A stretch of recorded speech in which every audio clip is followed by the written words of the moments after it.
Bonjour mes petits amis. Je suis Ayla, votre conteuse magique. Aujourd'hui nous allons découvrir un phénomène fascinant avec Azalée et les secrets des fossiles. Azalée aimait passer ses après-midi à explorer les environs de son village.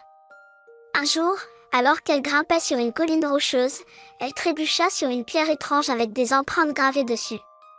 Intriguée, elle décida de montrer sa trouvaille à ses amis pour en savoir plus.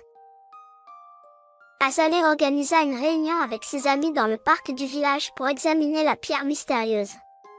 L'un de ses amis, Hugo, se souvenait d'avoir vu une pierre similaire dans un musée. Ils décidèrent de visiter le musée pour obtenir plus d'informations. Au musée, ils rencontrèrent le conservateur, Monsieur Leroy, un expert en histoire naturelle. Il observa la pierre avec enthousiasme et expliqua aux enfants qu'ils avaient découvert un fossile.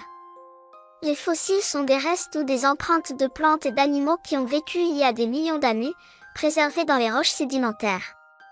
Monsieur Leroy montra aux enfants des fossiles de trilobites, des créatures marines qui vivaient il y a environ 500 millions d'années. Il expliqua que les trilobites étaient parmi les premiers animaux à avoir une coquille dure et que leurs fossiles sont souvent trouvés dans des anciennes couches marines. Il sortit ensuite un fossile d'ammonite, une créature en forme de spirale qui vivait il y a environ 400 millions d'années.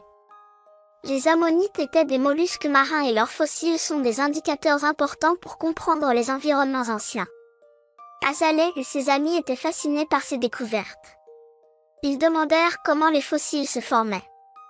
Monsieur Leroy expliqua que lorsque les plantes et les animaux mouraient, leurs restes étaient souvent recouverts de sédiments comme de la boue, du sable ou des cendres volcaniques.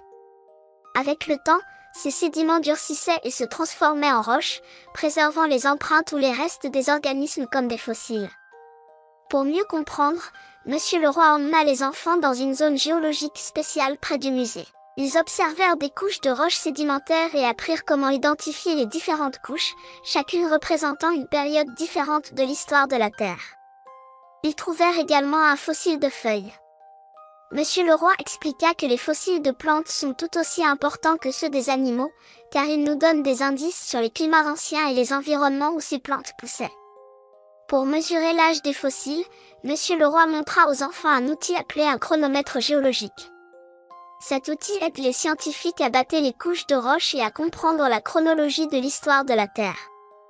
Grâce à ces découvertes et aux explications de Monsieur Leroy, Azalée et ses amis comprirent l'importance des fossiles et comment ils nous permettent de voyager dans le passé et de comprendre l'évolution de la vie sur Terre. Ils réalisèrent que chaque fossile raconte une histoire unique et précieuse. Vous voyez mes amis, grâce à Azalée et à ses amis, nous avons découvert le monde fascinant des fossiles et comment ils nous aident à comprendre l'histoire de notre planète. Au revoir mes petits joyaux pétillants. Revenez vite pour une nouvelle histoire qui éveillera votre curiosité et enrichira vos connaissances.